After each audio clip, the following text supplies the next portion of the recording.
Hello, this is James Watt. Welcome along, and this is Show Talk, and today we have Cliff Richard in conversation. Yeah, the one and only Cliff Richard. You're going to love what he's going to say. We're going to find out all about his life. So stick around. It's James Watt at Show Talk. Don't forget to subscribe, and let's see what happened when I met Cliff. Welcome along, Cliff. James, thank you very much. I'm happy to be here. Let's start at the very beginning, Cliff. And, well, I guess it was Elvis where it all started for you, wasn't it? Oh, yeah, there's no doubt about it. Elvis was probably the biggest inspiration for me and for thousands of us, and some of us got lucky, like me, and we managed to get a career. But America is always going to be the fatherland of rock and roll. It's where, you know, when we first heard Elvis and Little Richard, they seem to have come from another planet. Yeah. And they were so different to Frank Sinatra and Bing Crosby and people like that. Do you remember the first time you heard Elvis Presley? Oh yeah, I do. With a gang of friends of mine, we were walking around in a little street in the hometown in Hertfordshire, and a guy pulled up with quite a nice-looking car. I think it was a Citroen, one of those old Citroens that look like the spacecraft.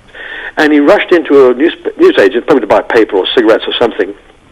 His windows were down and the radio was on, and we heard, "Since my baby left, you found it." It was Elvis singing "Heartbreak Hotel." We didn't know though, and before we could hear anything else, he got in the car, zoomed off, and we didn't know. It was 3 or 4 days later that a school friend of mine, came round and said, "I know who it is," and he'd heard it on.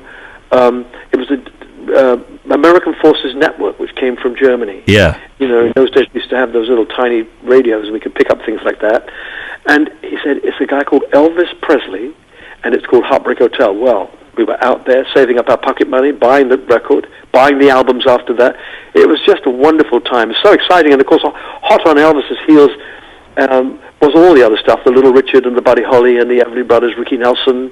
Terrific. Because Elvis was a major influence to you, of course, but to us, Move It came into the charts in 1958. Do you remember your first time when you had chart success yourself? Yes, I mean, I remember that period really well. Apart from the record being in the charts, you know, a couple of records later, I remember reading a headline that absolutely blew me away. I never dreamt that this could happen to me, but it said Elvis and Cliff battle it out in the charts. And I'm thinking, oh, I could not believe that there I was. They're speaking about me in the same line as Elvis. So it was a fantastic feeling. And when the record got to number 2, I mean, I can't tell you what it was like. It's impossible to try and express that all your dreams, all your fantasies that you thought could never possibly come true, came true, and it felt even bigger and more exciting than I could have imagined. It was a fantastic time. Did it seem to arrive very quickly, your success? Well, in many ways it did. Obviously, people did used to hang around pubs and bars and sing and try and make some cash and had a desire to sing. But once I made the record, I got lucky again. A man called Jack Good was doing a TV show called Oh Boy, and he had me on his show with Move It, and it was a big, big plus because I came out there. They all started calling me Britain's answer to Elvis. I mean, there is no answer to Elvis. It's not a question. There's no question about it. But anyway, it was nice to be said, okay, he's the answer to Elvis, and the record shot to 2. It was a very, very quick thing. A lot of people wait years before they have a big success. Move It was my first record, and I only had to wait for my 5th record to get my first number 1. That was Living Doll. Well, Living Doll, everyone knows Living Doll, and that had a second life with Comic Relief about 30 years later or something like that. It was 27 years later, and they were doing the Red Nose Week, the Comic Relief, and they said, we want to do a video and a record. I said, oh, okay, fine, and we did another million seller. It was incredible. So 27 years after it was number 1, it was number again and sold just as many records. There are many records that are iconic to you, and you've done so many. You can do your life through records, the CDs, the records that you've made. Summer Holiday and the movies. How did that change your life? Well, it changed it quite a lot, really. I mean, I never planned to get into movies. I never thought about movies, even though I'd been to see Elvis in movies. But having had one fantasy and dream come true, I wasn't expecting much of anything else. But as soon as Living Doll came from a movie. And within 2 months of having made the record and have it chart, Move It, the record company said there's a film company that want an up-and-coming singer to be in their movie, and I guess I was the up-and-coming singer. So I did a film called Serious Charge, and in it was, written for me by Lionel Bart, was Living Doll. And when we decided to record it, though, we had to change it, because it was a sort of pseudo-rock song. And Bruce Welch said, look, if we're going to record this, let's do it in a better way. And he strummed it, and it became like a sort of country pop song. And of course, the rest is history. The people liked it that way, and we preferred it that way too. Yeah. So very lucky again. Being in the right place, right time does mean a lot in this world. You're listening to James Watt, and this is Show Talk, where we talk to the big stars of theatre, music and comedy. And today it's Cliff Richard. Don't forget, if you want to tweet the show, at James Watt UK. But was there a point you thought, oh, this might be the last hit?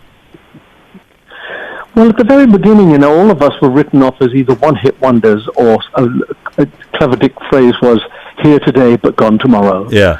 And so in a way, after a couple of years, you start thinking, oh, maybe they're right, But fortunately, the Shadows and I continued to have hits. I introduced them, recording-wise. I brought them into Norrie Paramore and said, you've got to hear my band, because he didn't let me, first 3 records, I think, were without the Shadows, because he couldn't trust that an amateur band could be any good. Yeah. And I said, you have to hear them. And he heard them, and from that moment onwards, I recorded with nobody else until they broke up. So the Shadows started having hits on their own, and between the two of us, we pretty well controlled the charts. But then the Beatles came along, and the 3 of us controlled the charts. But it was a fantastic time, and I'll always look back with great pleasure at that time. You've done many gigs over your years. What are the standout gigs that you've done that you thought, wow, this is pretty special? I always forget what it was, but there was a show. We were flown in by helicopter to do it. The Shadows and I, the Beatles. Yes, Paul McCartney was on. Pink Floyd was playing. Status Quo was on. It was a big open-air function way north of London, and there were 250,000 people. I've never sung to so many people live on stage before. And Elton was on as well. So why was it? It may come to me before we finish, and if it does, I'll scream out the name. But it was a fantastic one, absolutely fantastic. But I think my favorite place to play is still the Albert Hall. It's smaller, You're talking about an intimate 5,000-seater, but there's something prestigious about being in the capital city and playing at the Albert Hall. It's almost in the round. I don't know if you've been. It's a sort of circular building. Yeah.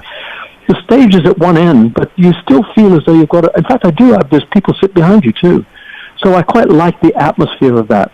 But that particular concert that I mentioned was very exciting, to be with all those huge names, all British, mostly all British. I don't know if there were any Americans. And it was just a very proud moment for me to get on that stage. You did represent Great Britain in the Eurovision Song Contest with Congratulations. Yeah, 1968, I got the chance to do it, and I thought, well, why not, And then I had 6 songs, and I sang each song on Cilla Black's show each week, and then on the 7th week, I did all the songs in her show. She had almost a night off, just introduced things, and the public picked Congratulations. I mean, I could see that it had a chance to win. It's not. I don't think it's the best song I've ever recorded by any means, but look, I go to a restaurant sometimes, and there's a table there, and they're all singing Happy Birthday. When Happy Birthday's finished, they all burst into Congratulations. So I'm connected to a song that's become like Happy Birthday. Everybody in the world seems to know it and use it to say, wish people happy anniversaries and things.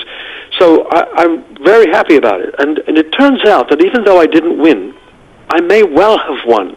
There's a documentary maker in Spain, and apparently they have evidence that there was a certain skullduggery going on, and I could well have won, but a couple of juries, it's alleged, were paid off. So I live on that, because in the end, Spain won. A wonderful girl called Maciel. I know her. She's an absolutely terrific, delightful lady, very elegant lady, and she won. She beat me by 1 point.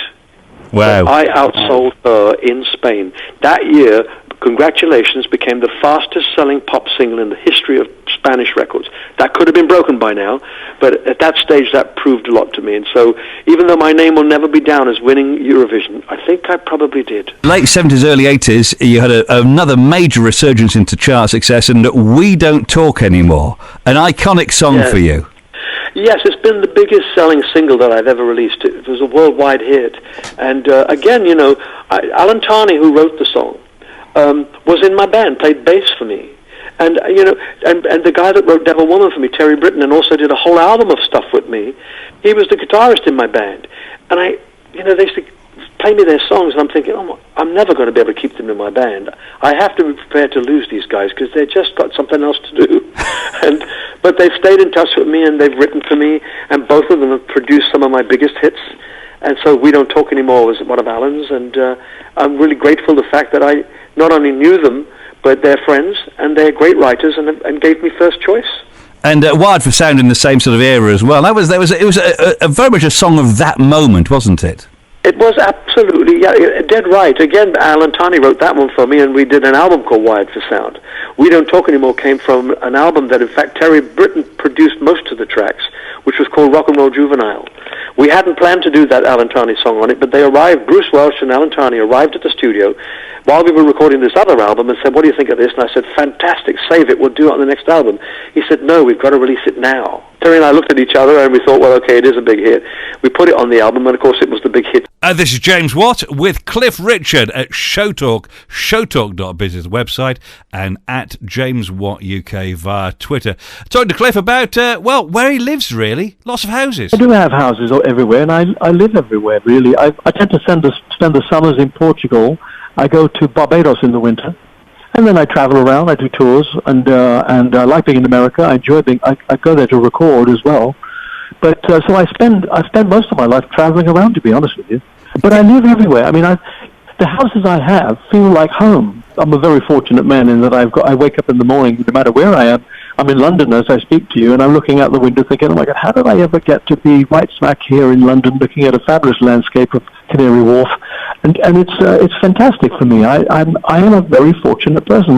My career and rock and roll gave me a life that I could only dream about when I was at school. Yeah. You know, listening to Elvis and people like that. I never dreamed that I would actually have a career of my own.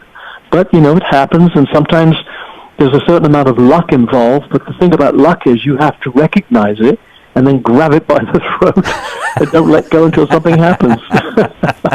I mean, just about 50, well over 50 years, you've been in our hearts and you've been singing songs to us. Do you remember the first time you ever heard your song on the radio? Oh yeah, I did. It was Move It, of course, and I mean the first time I ever heard my voice on anything was in the recording studio, and I can't tell you because in those early days we didn't have multi-tracking, so we had to do it live, and then they'd say, do it again, so maybe 4 or 5 times, and then they said, come up and listen. And we'd go up, and I heard my voice coming out of the speakers, and I could not believe it. It's the most strange thing, and I still find that probably in the whole of my career, in the industry itself, the thing I've enjoyed most is recording. I mean, just using all that expensive equipment and having your voice come out at you, changing things if you've sung badly and something or mispronounced something. It's just the most fantastic, very creative part of our industry. So I can remember hearing it. It was on BBC, and it was I can't remember what show it was, but I remember in those early days, our records, we rock and rollers we didn't take over. You know, I was played in between Frank Sinatra and Max Bygraves, a comedian, you know, so everybody got airplay. And I remember hearing it thinking, oh my God, I can't believe this is me. And when you think about it, you know, I made that first record when I was still only 17. I was 17 and a bit. So I'd only left school for a year. Wow. You're listening to Show Talk with James Watt, a Cliff Richard special. Now, you've been everywhere, done it. You've got numerous T-shirts, Cliff, as we know. Okay, what is there anything you'd like to do? Anyone you'd like to play with that you've still got, or would love to do that still? Well, I mean, I'm always hearing songs by other people and think, oh, I wish I got that first. And I still would love to try and sing with someone like Mariah Carey. You know, you're talking about someone who's got... Mariah Carey must have about a 4-octave voice. Yeah. I think I've got half an octave. But just to blend, because I sang with Sarah Brightman, and I might be able to work with her again. We've talked about it. I loved recording with singing with Elaine Page. I'd love to do something with her. But you know, when you come to think of someone like Mariah Carey, she's made these huge hits, and it would be the most unlikely coupling for her and I to get together and sing. And that always appeals to me. I mean, I feel that when I sang with Sarah Brightman from the song All I Ask of You, which came from Phantom of the Opera, the Andrew Lloyd Webber show, I thought this was an impossible connection. How am I going? I'm a pop singer, and she's a light opera singer, and but it worked. It joined. At least you know which one was the bloke. And are you still doing the Cliff calendars, because they've become an institution? Yeah, they did. But a couple of years ago, I went through a couple of bad years, and I didn't feel like being photographed all the time. So we've released a couple of a cross between a calendar and an album is a calbum. Yeah, all right. So I had an album and a calendar out at the same time, and I was so proud. My calendar did go to number 1. Now I need you to ask me who was number 2. Who was number 2? Go on. Who was?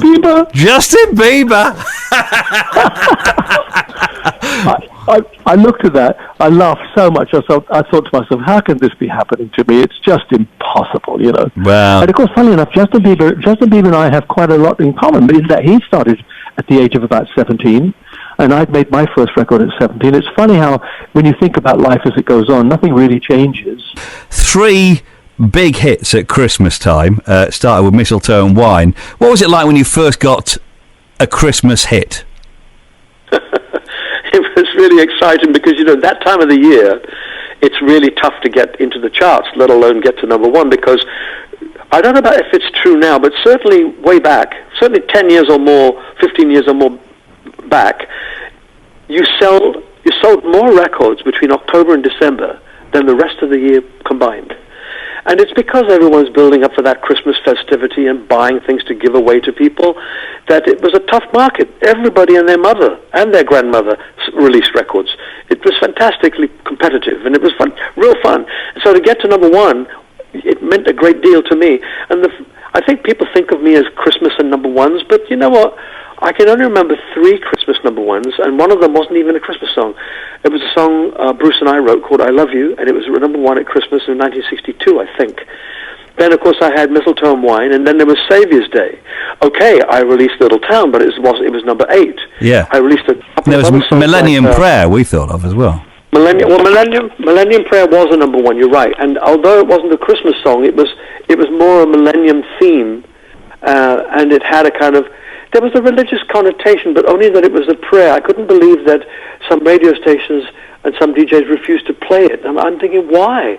It didn't mention Jesus, it didn't mention God, but it was saying, let's pray for a future, that we can be forgiving to each other, that we can feed each other. And I couldn't quite figure out why not the best record I've ever made turned out to be one of the most controversial hits I've ever had. It was the least enjoyable hit, to be honest with you. I didn't like it that people found it so disturbing. I suppose it tells you more about them than it does about me. Yeah. But anyway, it was a difficult one, and now, of course, I've learned to live with that fact. And I think a lot of people must look back and think, why did we ban this innocuous, rather nice theme song? How do you spend Christmas nowadays? Oh, it varies really. I spend my time with friends usually. I come to New York for Christmas quite often. I brought my sisters here once for a Christmas present buying time, and it was just really fantastic. Everything seems to be lit up here. They treat it with great respect, and it's a very Christmassy effect. So I like coming here. I don't spend a great deal of time in England. I reside in Barbados, and work, and I try and split my time up between the places on the planet that I really enjoy and can work in. Cliff Richard, thank you very much for coming on today. Oh, no, my pleasure. Thank you for your interest, and it's great to have this help. Thank you so much. And there we have it, the one and only Cliff Richard. Thank you very much, Cliff, for coming on today. This is James Watt, and you've been listening to Show Talk. SHOWTALK.BIZ is the website, and this show is available as a radio show as well around various stations. Just search it out, look at the website, details were there with added music. Don't forget to subscribe because there's more on the way. I'm James Watt, and I'll catch you next time round.